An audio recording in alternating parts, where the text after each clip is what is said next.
안녕하세요 여러분, 저는 여러분의 한국어 친구 나탈리아입니다. Okay, so today I kind of wanted to share a little story.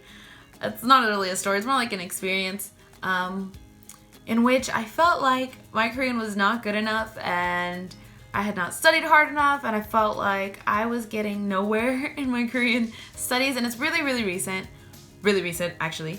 And I wanted to share this story because I feel like a lot of you think, and I could be wrong, but I feel like some of you think that my Korean is like really good and that I understand almost everything that someone is saying to me and that I can have fluid conversations without difficulties. And that is not true. That is not true at all. And so I thought like it might be beneficial for me to talk about the times where I felt like I didn't speak Korean at all. Like it felt like I had never opened a textbook.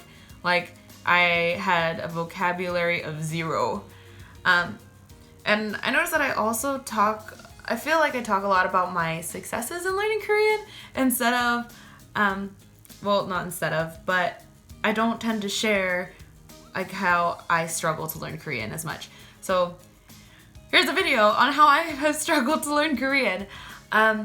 So back in November, one of my roommates was having a Friendsgiving, and she invited me and my Korean friends to come so that my Korean friends could meet more Koreans. I know that sounds kind of funny, but yeah. So and I was super excited because I was gonna get to hear a lot of Korean. It's gonna be a Friendsgiving with all Koreans plus me. So I was hoping that they would speak lots of Korean and that I could speak Korean in a way that wouldn't make me feel uncomfortable because they would all be speaking Korean, you know, like not speaking in English, like Korean, and so it wouldn't be weird for me to speak Korean. So I was really looking forward to it. And I remember my friend and I, we walked in and it was my roommate and her boyfriend and then two of her Korean friends, and they were all speaking Korean. It was great. You know, we sit down, I'm like, hi, my name is Natalia. We have this conversation that are like, oh, like 한국어, like 왜 배우고 있어요? Like, just like they asked a lot of like those questions, like, oh, like 한국에서 유학했어요, 그런 거 많이 얘기했어요. So it was doing okay. Like there were definitely times when I didn't understand what they were saying, but like it was fine, totally okay.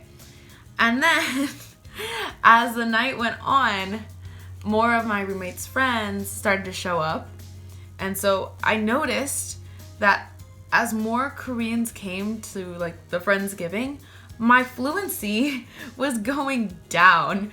I know that sounds really weird, but it's true. So we went from 4, or I guess technically 5 Koreans if you include my friend, 5 Koreans and me, and like the conversation's okay. Like okay, like I understand about 70% of what they're saying. Like that's fine.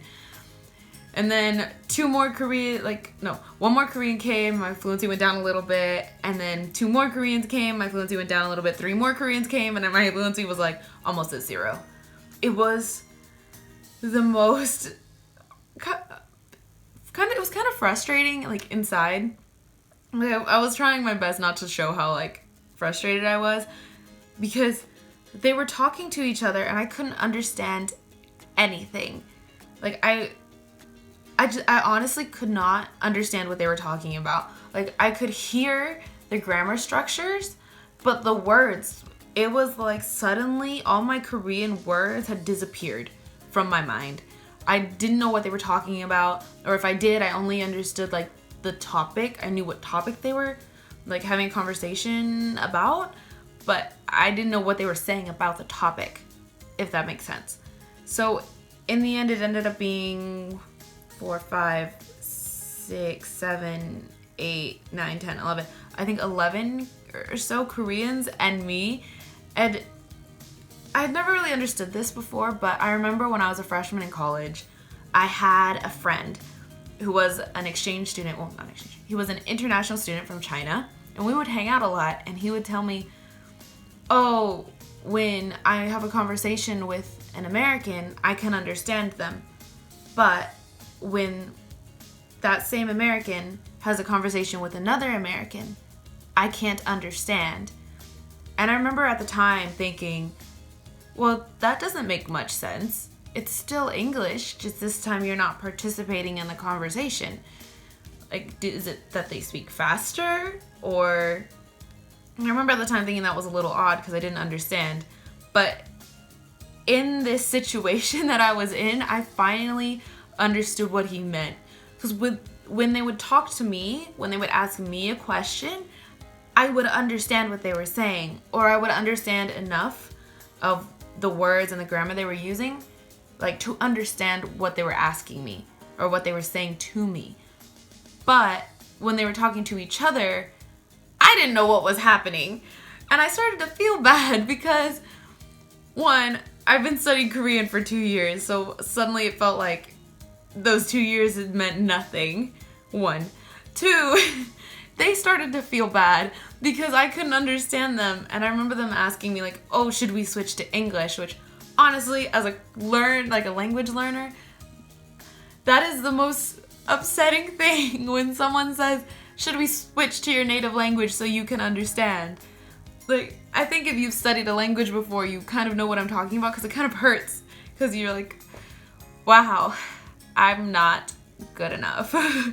Like, they have to switch it. Like, I was not gonna let them switch languages.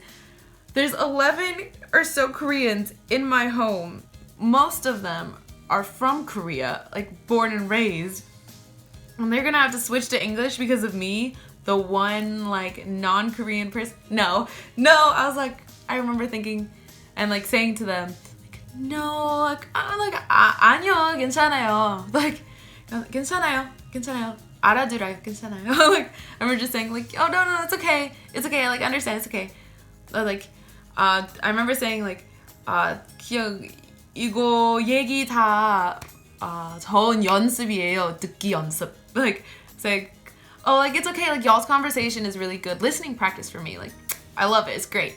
Because it's true. But at the same time, I don't know what they were saying. We went through, honestly, 4 or 5 hours of, like, them being at my house. Or I guess my roommate and I's house. But honestly, by the end of it, like, when they left, they were leaving, and they're like, hey, you want to go out with us? We're going to go to so-and-so's house and, like, get dessert or whatever, right? And I was like, no. I remember thinking, no, it's okay. I'm really tired, which honestly, I was. I had gotten 3 hours of sleep and just got back from work. So I was really tired. But after they left, I honestly passed out because my brain was so exhausted from trying to understand.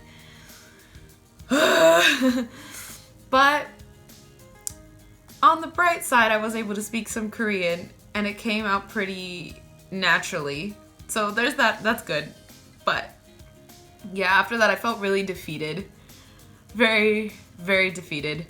And Hanji 언니, if you were watching this, I'm not trying to make you feel bad, and I really liked your friends, but it was really stressful for me. So yeah, moving forward, guys, don't let situations get you down. I don't even, like, it made me sad, but I don't know. I kind of hope that we have that kind of party, I guess, a dinner party. Sounds weird saying a dinner party. Have that kind of, I hope my roommate brings them back and like I can try again. Because I just want to do better. I want to try it again and them not feel bad, because I felt bad because they felt bad, and they apologized to me in Korean. We're like, oh, we're sorry, you look so bored because you don't know what we're saying. And I'm like, no, it's okay. It's okay. So yeah, there is an experience for you guys that I had where I felt like I didn't speak any Korean. So yeah, don't let the low points get you down. That is my message for today. Well, that's it. That's all I have for you guys today, and I'll see you next time. 다음에 봐요, guys. Bye-bye.